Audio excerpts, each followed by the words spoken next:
minutos. Nós estamos recebendo aqui todos os dias, aliás, hoje é o último candidato que nós vamos entrevistar aqui no Informação, que é o candidato Paulo Lago do PCO. Paulo, bom dia, seja bem-vindo à Informação. Oi, bom dia, Marcos, bom dia, Tizoco, bom dia a todos os ouvintes do programa Informação. Em primeiro lugar, eu gostaria de agradecer o convite que vocês fizeram para a gente participar aqui e poder expor as nossas ideias, nosso programa. E estou aberto aí para perguntas e críticas, então aí para debater. Então, Tá obrigado. certo. Paulo, a gente costuma, na primeira pergunta, sempre abrir um espaço para que o candidato possa se apresentar de alguma forma, né? Porque embora você tenha uma trajetória no sindicalismo bastante conhecida dentro de determinados nichos, você se apresenta agora para a população como um todo, né? Como um candidato a prefeito. Fala um pouquinho do Paulo, sua trajetória, tanto política quanto profissional, para que as pessoas possam te conhecer melhor. Isso. Então, meu nome é Paulo Lago, né? Eu tenho 65 anos de idade, sou casado, tenho 2 filhos, e trabalhei metade da minha vida como bancário e metade eu trabalhei no judiciário também, fui servidor do judiciário. Eu fiquei conhecido aqui em Bauru na época do Sindicato dos Bancários, que nós estivemos à frente do sindicato junto com outros companheiros. Foi na década de 1980, 1990, que o Sindicato dos Bancários naquela época teve uma atuação destacada na cidade, né? A gente estava na liderança dos movimentos naquele período lá de reivindicações, de atuação política. A gente sempre atuou incentivando a organização dos trabalhadores, né? A gente não trabalhava só para os bancários, mas ajudamos a formar a CUT. Aqui em Bauru foi o primeiro sindicato filiado à CUT, foi o Sindicato dos Bancários na época.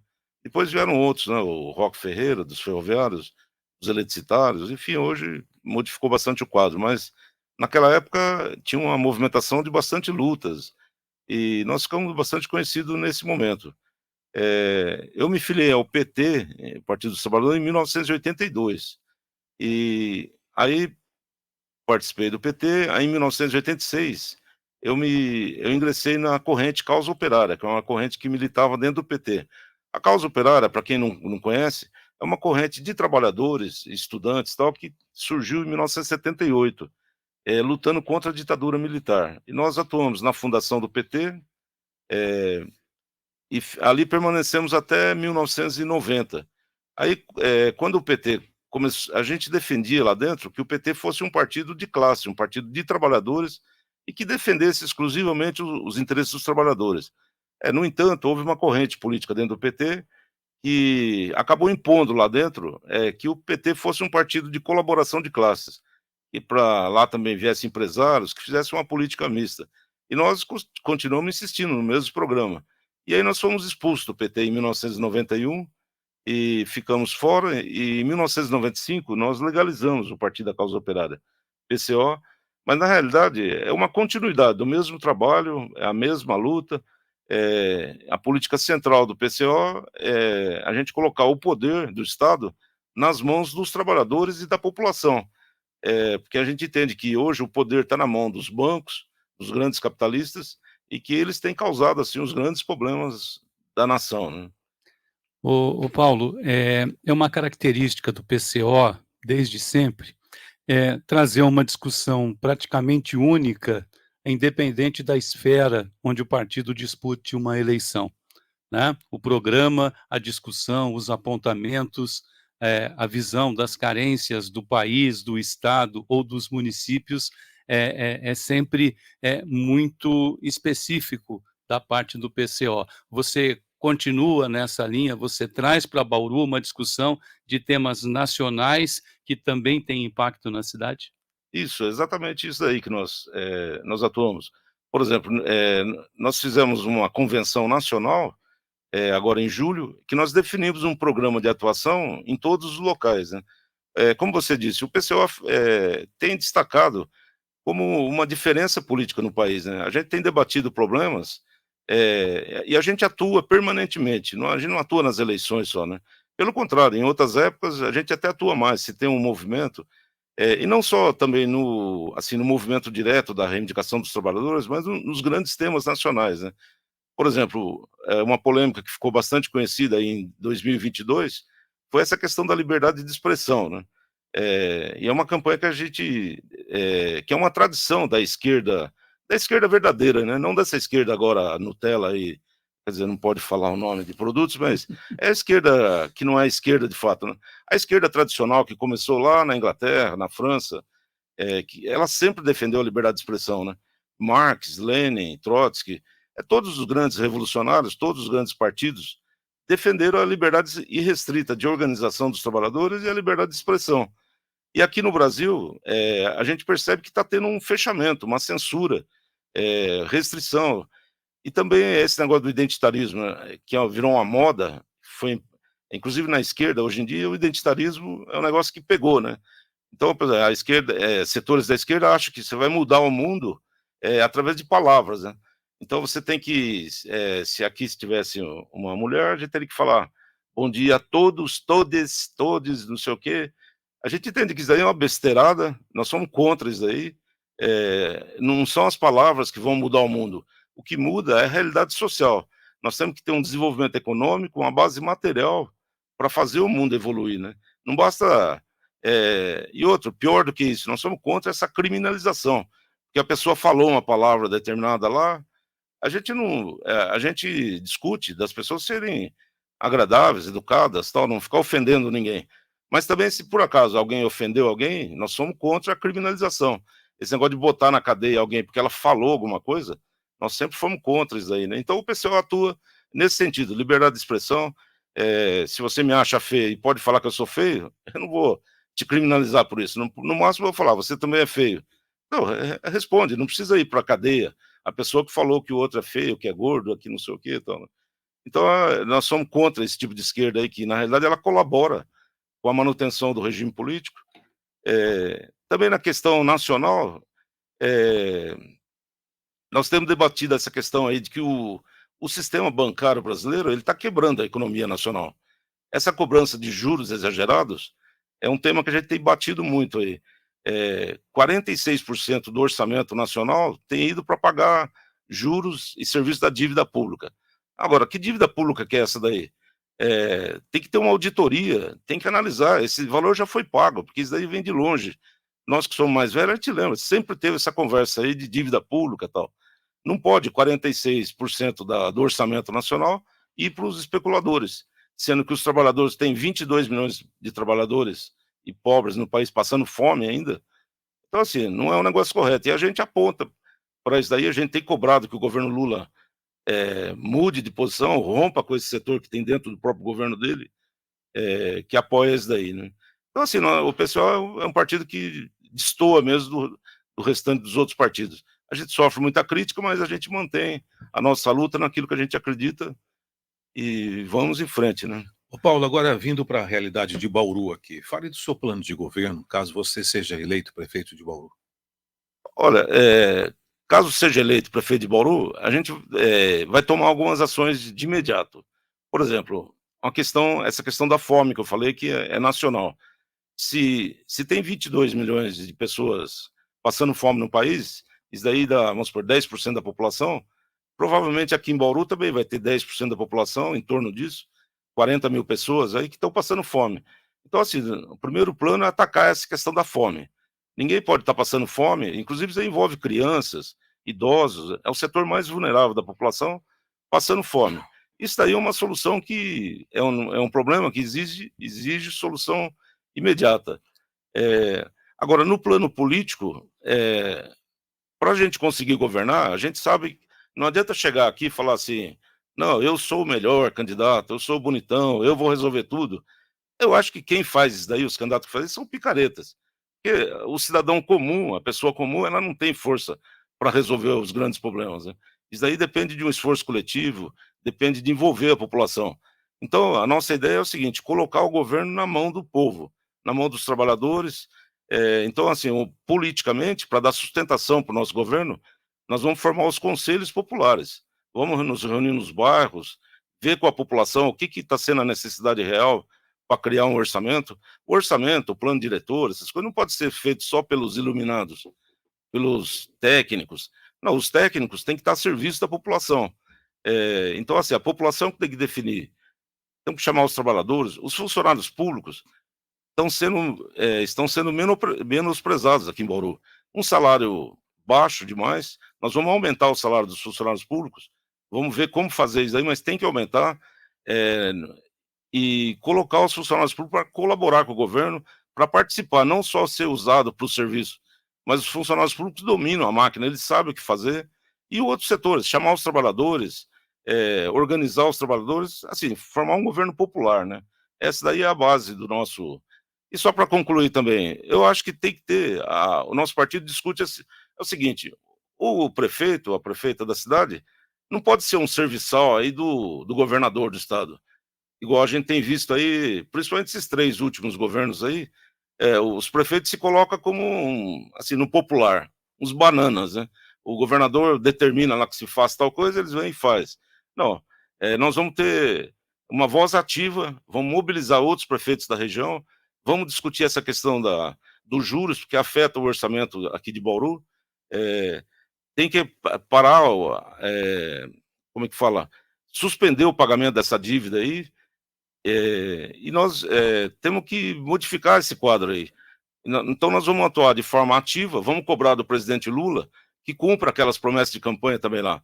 A questão do salário mínimo tem que ser aumentado adequadamente, não só aumentar lá 2% além da inflação, isso daí não vai resolver. O povo está com salário muito baixo. Temos que pressionar o governo federal, não aceitar essas ordens do governo do estado aí. Porque esse governo Tarcísio de Freitas, qual que é o eixo dele? É repressão contra os pobres, é matar pobre na periferia e privatização. Tanto é que aqui em Bauru, por exemplo, a privatização do DAE, esse tema aí, com certeza, está vindo de lá. A questão da saúde aqui em Bauru é outro problema central que a gente tem que solucionar, tem que tirar da mão dos empresários. Isso daí não pode. A saúde, se o cara quer ganhar dinheiro, quer ter lucro, monta uma fábrica lá, monta uma empresa e vai trabalhar e ter lucro. Agora, com o orçamento da prefeitura, não. Saúde não é para ter lucro. Sistema de água e esgoto é um direito da população. Todo mundo tem direito de ter água na casa, esgoto. Isso daí não é para ter lucro. Então, assim, se o cara quer ganhar dinheiro com isso daí, vai trabalhar. Chega desse negócio de ficar mamando no orçamento da prefeitura e do estado, né? Esses são os nossos eixos também para locais. Além de outros, são vários pontos, né? Ô Paulo, você falou a respeito da participação dos conselhos. Eu queria perguntar para você, do ponto de vista dessa organização do PCO, qual seria o papel da Câmara Municipal, né? Nós temos um poder legislativo, os vereadores também são eleitos, assim como o prefeito. Nós temos conselhos, eu não sei, inclusive, qual que é a sua opinião sobre a atuação dos conselhos municipais aqui em Bauru e como eles trabalhariam com você, os conselhos, Conselho Municipal de Saúde, do Idoso, do Transporte Coletivo. Como é que seria essa interlocução, não apenas com os conselhos, mas também com o Poder Legislativo? Olha, nós entendemos o seguinte, não tem como mudar a legislação, que é uma legislação do país sobre a Câmara Municipal, né? É uma legislação que tem no país inteiro. Então, a gente não tem condições de mudar aqui em Bauru nós entendemos que esse tipo de representação, ela não representa de fato a população, porque, primeiro que ela é minoritária. Como com uma cidade de quase 400 mil moradores, vão ter só 17 representantes, ou 21, que vai mudar agora, mas são muito poucos, isso aí não representa. Com um número reduzido de representantes, fica mais fácil do prefeito, do governador, manipular isso aí. Tem interesses particulares que são envolvidos e acaba sendo manipulado, como aconteceu nesse projeto aí da privatização do DAE. No caso desses conselhos que já existem aí, a gente entende que está burocratizado isso daí. Ou seja, a prefeitura, ou assim, quem está no governo meio que controla esses conselhos, porque também eles não são tão representativos. A nossa ideia seria, vamos supor, se a gente estiver na prefeitura, é carro de som correndo na rua, nos bairros, marcando assembleia, marcando reunião e chamando mesmo a dona de casa, os moradores. E aí, dona de casa, vamos discutir o que está acontecendo aqui, é o problema da saúde, assim, tem que chamar de fato o povo para discutir. Inclusive, a gente fala assim, tem que chamar todo mundo. Inclusive, assim, se o cara é morador de rua, está numa situação precária, tem que participar também, porque a sociedade hoje exclui, né? Se a pessoa cai num nível de pobreza aí, ela é eliminada até da participação social. E esses conselhos que tem aí, eles são representantes, aquela panelinha ali que não decide nada, mesmo porque é um pessoal que é afastado do povo, né? É um tipo de eleição que não representa, de fato, assim, os interesses populares, né? Então, assim, eu vejo que tem um sistema representativo, mas ele é muito limitado. A gente teria que ter um sistema que represente, de fato, as necessidades do povo, né? Vamos falar agora da questão da privatização do tratamento de esgoto de Bauru. Você é a favor da privatização? Não, o nosso partido, o PCO, ele luta em todos os locais contra a privatização, né? Nós somos contra todo tipo de privatização, desde a época lá do Fernando Collor de Mello, que começou com a privatização da CSN, lá em Volta Redonda. Aí veio que o governo Fernando Henrique entregou tudo de graça, né, para os grandes capitalistas.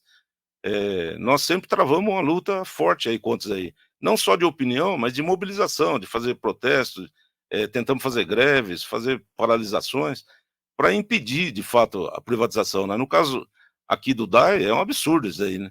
É uma empresa que está aí há 60 anos, foi construída pelo povo brasileiro, pelo povo bauruense, e agora vai entregar aí para um grupo de capitalistas. Esse contrato aí é uma coisa absurda, né? É um contrato de 3,5 bilhões de reais por 30 anos. O povo ainda não, eu acredito, né? Eu acredito que o povo ainda não percebeu assim, o dano que vai ser isso daí em termos de pagamento de conta de água. A conta vai subir para caramba, essa taxa de esgoto. Então, assim, nós somos totalmente contra. Se a gente chegar na prefeitura, nós vamos barrar esse projeto aí. E por isso que tem vários partidos de direita, tem 4 candidaturas, principalmente aqui, que é da própria prefeita Suelen, o doutor Raul, a Chiara Ranieri e o Crepaldi, lá do PV. Esses 4 candidatos são de direita, os partidos deles são de direita, e eles são privatizadores, e eles estão, no fundo, estão no mesmo projeto. Eles aparecem como oposição à prefeita, mas é só de fachada isso aí. Porque os partidos deles defendem o Tarcísio, defendem as privatizações, eles não se colocam contrariamente de fato, né? Eles podem até falar que são contra. Teve um candidato que foi lá no cartório, assinou um papel, só que daí, vamos supor, se ele chegar a ser prefeito, o governador Tarcísio falou, olha, vamos negociar aqui e tal, e ele vai esquecer isso aí. Assim como o problema que eu vejo também é o seguinte, não é aquilo que o candidato promete antes da eleição, mas o grande problema é aquilo que ele não fala. Porque, por exemplo, o Rodrigo Agostinho, quando foi eleito deputado, ele falou para o povo que ele ia votar a favor da reforma da Previdência para ferrar a vida do trabalhador, colocar para trabalhar até 65 anos de idade. O Gazeta falou antes da eleição que ele ia fechar o comércio aqui, quebrar os pequenos empresários, criar um monte de demissão, que ele ia ser um cara aí submisso ao calcinha apertada, lá João Dória. Não, ele não falou. Ele só falava que ia fazer isso, preservar o verde, aquele papo furado. Mas, na realidade, o que eles agem? Em favor da privatização. Então. A Sueli também, quando ela foi candidata, eu, pelo menos, nunca vi ela falando que ela tinha esse plano de privatizar o DAE. Mas aí, na realidade, ela vai lá e o governador, olha, vamos ver essa empresa aí. E vamos ter claro, se um desses 4 ganhar aí, não vai ser só o DAE, eles vão privatizar a Endurbe. O problema da saúde, eles já estão terceirizando aí, vai piorar mais a saúde de Bauru. Então, assim, eu acho que, em primeiro lugar, tem que impedir que esses 4 aí sejam eleitos. Senão vai piorar muito a situação aqui em Bauru, né? Já está ruim e vai piorar mais, né? O Paulo, como é que é a relação do Partido da Causa Operária com o funcionalismo público municipal? Já que você está falando de trabalhadores e nós temos, se a gente colocar na ponta do lápis, se não a maior, uma das maiores empregadoras do município é a Prefeitura Municipal de Bauru, através da administração direta e também das empresas e autarquia. Como é que esse posicionamento do PCO chega, na sua opinião, para o funcionário público municipal? Então, nós temos discutido com eles. Na semana passada, eu tive uma reunião com funcionários públicos lá no sindicato, no Sincerme. E eu expus para eles claramente lá quais são os problemas da gente ser um partido pequeno e tudo isso, mas que a gente coloquei para eles o seguinte, a necessidade da mobilização permanente deles, que está no nosso programa, pagar um salário mínimo, um salário adequado para os funcionários públicos. Porque, por exemplo, não é possível que uma merendeira ganhe R$ 1.400. Abriu um concurso da prefeitura agora recentemente para funcionária de creche, R$ 1.487. Pô, as crianças, né, um setor que é mais importante da sociedade, tem que ser bem cuidado, pagar R$ 1.480 para um trabalhador. Então, assim, o pessoal defende, está no nosso programa que a gente está divulgando, um salário mínimo adequado. Eu acredito que deveria ser aqui, no caso de Bauru, no mínimo, assim, no mínimo, na média de R$ 5.000 teria que ter para pagar para o funcionário público. E os funcionários públicos são qualificados, é um setor que entende, na realidade são eles que tocam a cidade, né? Professores, pessoal do DAE, pessoal todos os setores aí da Endurbe, mas eles ganham muito pouco, né? E além disso daí, vou complementar, tem um problema que eu discuti com eles lá, né? É um problema que ninguém fala, nenhum candidato falou e não vão falar. Esse negócio dos bancos aí, eles sugam não só o orçamento dos municípios, do estado, mas assim, o crédito consignado. O funcionário público, na sua maioria, está endividado até o pescoço com esse negócio de crédito consignado. Está todo mundo endividado. Os bancos cobram taxas de juros abusivas, os funcionários deixam mais 35% do salário lá para os bancos, e é uma dívida que não acaba nunca. Quando o cara está pagando, ele se enrola, além de outras financeiras. Né? Então, hoje, o quadro que eu vejo, além de ganhar pouco, o funcionário público está endividado. Então, assim, um plano, que se a gente chegar no governo, nós vamos discutir, seria assim, ver como fazer para deixar de pagar esse consignado. Isso aí não pode. O funcionário já ganha pouco, ainda 35% vai para os bancos. Não, isso daí é uma coisa inviável, né? Então, assim, eu defendo que haja uma anulação dessas dívidas de crédito consignado. Chega, os bancos já receberam esse valor que eles emprestaram muitas vezes, né? É uma roubalheira, para falar o português, claro. Eu acho que é uma roubalheira você ficar tirando dinheiro de trabalhador para ficar pagando juros para os bancos. Né? Inclusive, aposentados também estão atolados nessas dívidas aí, né? Então, assim, eu vou trabalhar junto com os funcionários públicos, junto com os trabalhadores da cidade, para melhorar o nível de salários e, assim, eu vou ser um companheiro nessa luta e o nosso partido também né? O valor alimentação dos servidores municipais está em 1.150 e há um pedido aí, né, da oposição para que vá a 1.450. Você é a favor desse aumento para 1.450? Eu sou favorável a esse aumento, mas eu acredito que o que até que eu discuti lá no sindicato, esse negócio de ficar aumentando o vale alimentação é merecido, não há dúvida sobre isso, né? Só que o que as administrações públicas têm feito? Eles congelam o salário do trabalhador e fica aumentando o vale alimentação. Só que quando ele aposenta, ele perde aquilo lá, né? Então, assim, no mínimo, ele vai aposentar só com o salário básico. Então, assim, no mínimo, já que tem esse mecanismo aí de manipulação da contabilidade pública, vamos dizer, a gente vai exigir que se incorpore ao salário do funcionário. Né? Vai pagar o valor mais alto? Paga, mas que seja incorporado ao valor dos salários dos funcionários públicos. Né? Ô, Paulo, uma discussão que se tem sempre, e é claro que isso parte da lógica do capital, afinal de contas, a gente vive num país capitalista. Toda vez que se faz um apontamento sobre melhorar esse ou aquele setor, a pergunta que chega logo depois dessa é: de onde vai vir o dinheiro? Para conseguir fazer isso que você está colocando, você acredita que o orçamento do município, dentro dessas melhorias, seria suficiente para dar conta do recado? Só para faltam 2 minutos aí para você concluir esse pensamento, por favor. Isso. Ora, eu acredito que tem que, em primeiro lugar, dar o calote nos bancos. Essa dívida já foi paga. O Brasil paga 5 bilhões de reais por dia para os bancos. O orçamento de Bauru é 2 bilhões por ano. Então, assim, a cada dia o governo federal paga 2 anos e meio do orçamento de Bauru. Eu acho que a gente tem que brigar com o governo federal, para de pagar essa dívida para os bancos, passa o orçamento para cá. Vamos também cobrar os devedores aqui da cidade, que são os ricos, têm a fama de não pagar impostos, não é só os pobres que pagam. Vamos cobrar. E como está encerrando a entrevista, eu convido todo mundo a participar da nossa campanha, dar uma força. Nós somos um partido pobre, um partido pequeno de trabalhadores, e estamos à disposição para debater as nossas ideias. Não precisa concordar totalmente com o que a gente fala, mas venha debater e venha participar. E não tenha ilusão no papo furado dos candidatos da direita. Esses caras estão aí para enganar o povo, como fazem a vida inteira, 50 anos que eles estão enganando. Então, assim, participe das campanhas com os trabalhadores mesmo. Né? Bom, estamos encerrando as entrevistas com todos os candidatos a prefeito de Bauru. Recebemos hoje Paulo Lago, do PCO. Paulo, muito obrigado pela participação na informação. Felicidades aí. Obrigado, Marco. Obrigado, Tesouro. Opa. Todas essas entrevistas para prefeito, realizadas aqui pela Informação, estão disponíveis no nosso canal do YouTube. É só digitar 94 FM Bauru e acompanhar todas essas entrevistas. 8h04, um rápido intervalo, voltamos em instantes.